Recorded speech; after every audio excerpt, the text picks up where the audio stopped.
আসসালামু আলাইকুম প্রিয় শিক্ষার্থী বন্ধুরা, আশা করছি তোমরা সবাই অনেক ভালো আছো। Solve math with Wadud YouTube চ্যানেলের পক্ষ থেকে তোমাদের সবাইকে স্বাগতম। তো আজকে আমরা 41 নম্বরটা দেখব। আমরা ষষ্ঠ শ্রেণীর যে 4.3 বীজগণিতগুলো করতেছিলাম তার ধারাবাহিকতায় আজকে 41 করব এবং সামনের ক্লাসে আমরা 42 নম্বরটা করার মাধ্যমে এই ক্লাসে শেষ করব না আমরা। এরপর নৈবর্তিক আছে তোমাদের এক থেকে কয়েকটা আছে, এগুলো দেখাইনি, ওটা দেখাবো ইনশাল্লাহ। তো চলো এটা আমরা শুরু করি। এইখানে খেয়াল করো 5x square plus x y plus 3y square 8 comma দিয়ে রাখছে, তার মানে এটা একটা বীজগণিতিক রাশি, কমা দেওয়া আছে, এইটা একটা বীজগণিতিক রাশি এবং এইটা একটা বীজগণিতিক রাশি। তিনটি বীজগণিতিক রাশি হলে এখানে বলে দিছি আমি। এবার ক নম্বরটা অ্যান্সার কি বলছে, এটা আমাদের কি, এটা উদ্দীপক, এটা আমরা সৃজনশীল কোশ্চিন করতেছি, ঠিক আছে। এটাকে সৃজনশীল বলা হয়, ইংরেজিতে ক্রিয়েটিভ কোশ্চিন বলা হয়, অনেকগুলো নাম আছে এগুলো। তো প্রথম রাশিটির পদ সংখ্যা কয়টি ও কি কি, এটা বের করতে বলছে ক নম্বর। তাহলে প্রথম রাশি কোনটা, এই যে এই অংশটা প্রথম রাশি, এতটুকু অংশ। তাহলে এই অংশ থেকে বলতেছে যে প্রথম রাশিটির পদ সংখ্যা কয়টি ও কি কি নির্ণয় করো। তাহলে আমরা এটার অ্যান্সারটা শুরু করে দিই, আর সময় ক্ষেপণ না করে ক নম্বরটা আমরা করবো। দেখো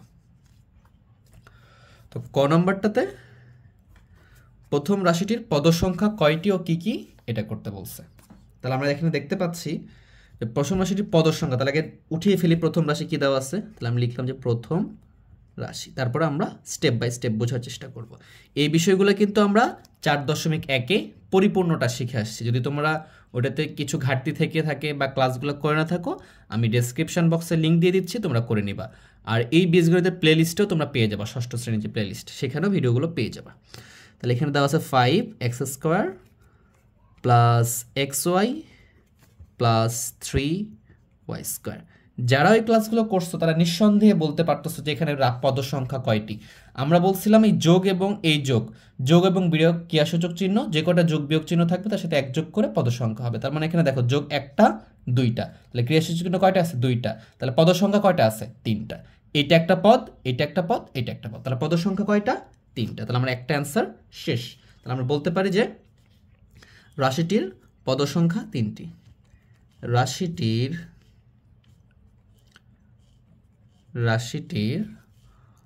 পদ সংখ্যা কয়টি বলছিল, আমরা পেয়ে গেছি রাশিটির পদ সংখ্যা তিনটি।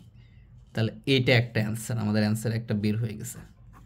এরপর বলছে তিনটি, ঠিক আছে, ও কি কি পদ সংখ্যাগুলো কি কি। তাহলে এটা একটা পদ, এটা একটা পদ, এটা একটা পদ। তাহলে আমি লিখে ফেলবো যে প্রথম পদ, এভাবে লিখতে পারি যে প্রথম পদ ইকুয়াল টু কি, তাহলে প্রথম পদ 5x স্কোয়ার, 5x স্কোয়ার, এখানে একটা কমা দাও। দ্বিতীয় পদ যোগ আর দেওয়া যাবে না কিন্তু, হ্যাঁ প্রত্যেকটা পদ লিখতে বলছে। তাহলে দ্বিতীয় পদ কি, xy, এবং তৃতীয় পদ কি, তৃতীয় পদ হচ্ছে আমাদের 3y স্কোয়ার। এইটা আমাদের, এটাও একটা অ্যান্সার। তাহলে এইভাবে আমরা খুব সহজে ক নম্বরটা সমাধান করে ফেললাম। খ নম্বরে আমাদের বলতেছে যে রাশি তিনটি যোগ করো, যোগফলের সাথে যোগফলের এক্স ওয়াই সহগ কত। আগে যোগ করি তারপর এটা বুঝবো।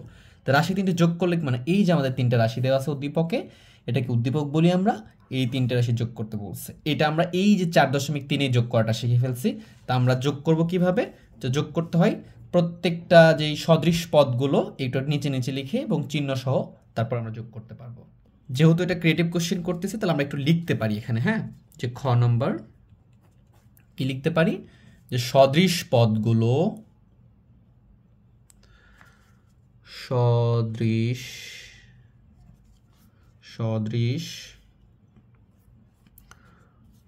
আচ্ছা একটু সমস্যা হচ্ছে, পদগুলো, সদৃশ পদগুলো তাদের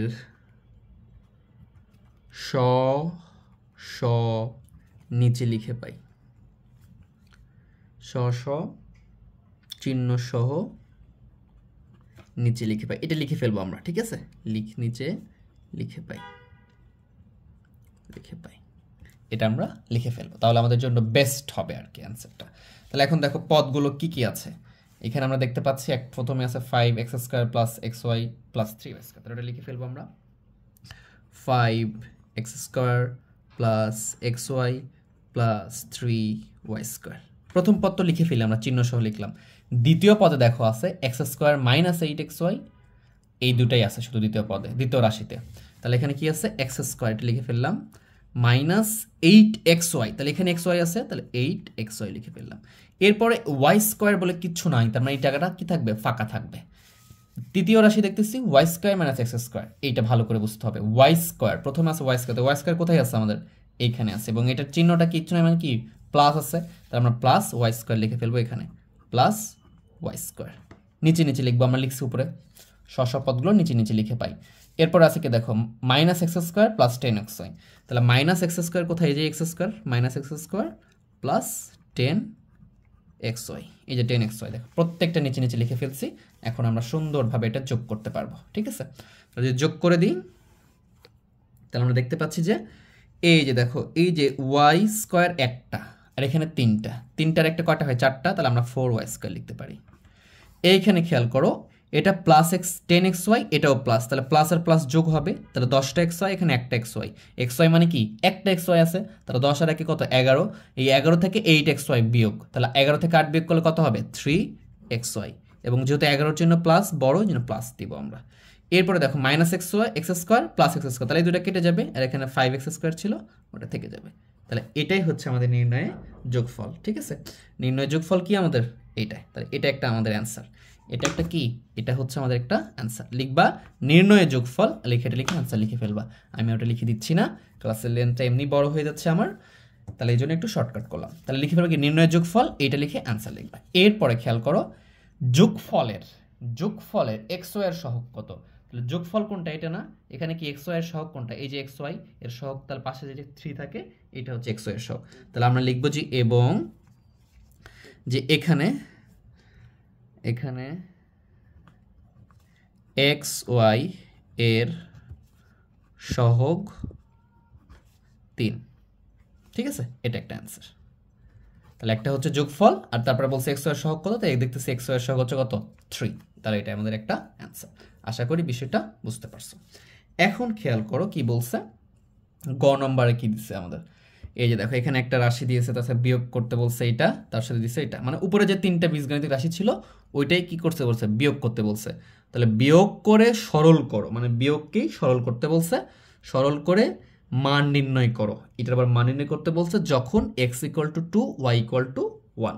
তাহলে আগে আমরা বিয়োগ করব, এটা সরল করব, এই সরল মানে এগুলো বিয়োগ করতে দিচ্ছে, বিয়োগ করব, তারপর আমরা x আর y এর মানটা বসিয়ে দিব, আমাদের রেজাল্টটা চলে আসবে। তাহলে এই অংশটা আমরা উঠিয়ে ফেলবো, তাহলে এটা আমাদের গ নাম্বারটা যদি আমরা সমাধান করি কি আছে দেখো, আমরা দেখে দেখে উঠিয়ে ফেলতেছি। আমাদের দেওয়া আছে যে 5x square plus xy plus 3y square, এটা একটা অংশ। এরপরে আছে আমাদের minus x square minus 8xy minus y square minus x square plus 10xy, এইটা আমরা এটা পেয়ে গেলাম। এখন এটাকে সরল করব, সরল করার অর্থ হচ্ছে এটাকে আমরা বিয়োগ করব, এখানে যে বিয়োগ আছে ব্র্যাকেটগুলো উঠিয়ে দিব, তাহলে কি লিখবো দেখো, এখানে 5x square plus xy plus 3y square, এটা তো চেঞ্জ হবে না, এই যে মাইনাসটা আছে, এই যে ব্র্যাকেট মানে কি গুণ আছে, তাহলে মাইনাসটা দ্বারা এগুলোকে গুণ করে দিতে হবে। তাহলে এক্স স্কোয়ারের সামনে কিছু কোনো চিহ্ন নাই মানে কি প্লাস আছে, এই মাইনাস দ্বারা প্লাসকে গুণ করলে প্লাসে মাইনাসে হয় কি মাইনাস। এই জিনিসগুলো আমি প্রথম পর্বগুলোতে শিখিয়েছি বীজগণিতের, ওইখানে তোমরা শিখে আসতে পারো। তো প্লাসে মাইনাসে মাইনাস এক্স স্কোয়ার হয়ে গেল, এই মাইনাস দ্বারা এই মাইনাসকে গুণ করবো, ব্র্যাকেট মানে গুণ বলছে, তাহলে মাইনাসে মাইনাসে হবে প্লাস 8xy, এই তো।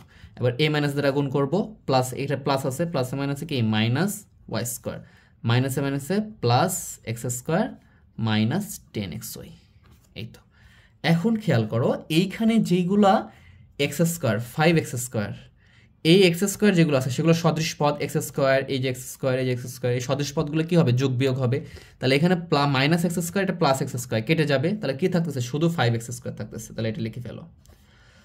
এরপরে দেখো xy, এখানেও xy এখানে xy, তাহলে এগুলো যোগ বিয়োগ হবে, এখানে প্লাস xy এখানেও প্লাস xy, তাহলে দুটো যোগ করো, xy একটা এখানে 8টা, একটার একটা 8টা কয়টা হচ্ছে 1 আর 8 হচ্ছে 9, তাহলে কি 9xy, এটা প্লাস 9 পাইলাম, সেখান থেকে 10xy বিয়োগ করতে বলছে, তাহলে 10টা থেকে 9টা বিয়োগ করলে কয়টা থাকবে একটা থাকবে, এবং 10 যেহেতু বড় তাহলে এখানে মাইনাস xy হবে, যেটা বড় সেটা দিব আমরা। এরপরে খেয়াল করো y স্কোয়ার, এই যে y এই যে ওয়াই স্কোয়ার, তাহলে এই দুটোর মধ্যে যোগ বিয়োগ হবে, এখানে প্লাস 3y স্কোয়ার, এটা মাইনাস 3y স্কোয়ার, তাহলে মাইনাস 3y স্কোয়ার মানে কি একটা ওয়াই স্কোয়ার আছে, 3টা থেকে একটা বাদ দিলে থাকবে 2টা, তাহলে আমরা লিখতে পারি 2y স্কোয়ার। তাহলে এইটা হয়ে গেল আমাদের সরল হয়ে গেছে। কি হয়ে গেছে আমাদের? সরল হয়ে গেছে। এখন খেয়াল করো, এর মান নির্ণয় করো সরল করে, আমরা সরল করে ফেলছি, এরপর মান নির্ণয় করতে বলছে যখন x = 2 এবং y = 1, তাহলে x এর মান 2 এবং y এর মান 1 বসিয়ে দিলে কি হবে সেটা আমরা করব। এখন খেয়াল করে এখানে ইকুয়াল দিব আমরা, এরপরে 5 ইনটু আমরা x এর মান কি পাইলাম, x এর মান পেয়েছি আমি 2, এভাবে গুণ দিতে পারো 2, তার উপরে কি দিব স্কয়ার দিব, এই যে স্কয়ারটা ছিল x এর উপরে, এখানে x এর এই যে 5 বসাইছি সাথে গুণ ছিল, গুণ দিছি, x এর মান 2 বসিয়েছি, কেন এইখানে খেয়াল করো, এই যে x এর মান 2 এবং y এর মান 1 বলে দিছে তারা, তাহলে আমি বসিয়ে দিলাম, মাইনাস এখানে x এর মান কত 2 ইনটু y এর মান কত 1 বসিয়ে দিলাম, প্লাস 2 এই যে 2 বসাইলাম ইনটু y এর মান কত 1, তার উপরে স্কয়ার করো। তাহলে আগে গুণের কাজ করতে হয় আমরা জানি, তাহলে এইখানে 2 এর উপর স্কয়ার করলে কত হচ্ছে, এটা 5 ইনটু 4, 2 2 2 এর উপর স্কয়ার মানে কি 2 গুণ 2 4, বিয়োগ 2 1 কি কত 2, প্লাস 1 এর উপর স্কয়ার করলে 1, 2 এর সাথে গুণ করলে কত হবে 2 হবে, ইকুয়াল টু, এখন দেখো 4 5 এ কত 20 মানে 20, সেখান থেকে এই যে -2 + 2 কেটে গেল, তাহলে শুধু 20টাই আমাদের কি হলো অ্যান্সার হলো। তাহলে এটাই হচ্ছে আমাদের নির্ণয়ে মান, এটাই হচ্ছে আমাদের অ্যান্সার। এখানে বলছিল মান নির্ণয় করো, তাহলে এইভাবে আমরা খুব সহজে এগুলোর অ্যান্সার করতে পারবো। আশা করি তোমরা ভিডিও ক্লাসটা বুঝতে পারছো। যদি তোমাদের কোনো প্রবলেম থাকে, কিছু বুঝতে সমস্যা, আমাকে কমেন্ট বক্সে লিখে জানাও, আমি অ্যান্সার দেওয়ার ট্রাই করব। আর যদি ক্লাসটা ভালো লেগে থাকে অবশ্যই ভিডিওটাকে একটা লাইক করে দিবা, বন্ধুদের মাঝে শেয়ার করে দিবা, আর নিজে তো সাবস্ক্রাইব করবা, অন্যদের সাবস্ক্রাইব করতে উৎসাহিত করবা। তো সবাই ভালো থেকো, সুস্থ থেকো, আল্লাহ হাফেজ।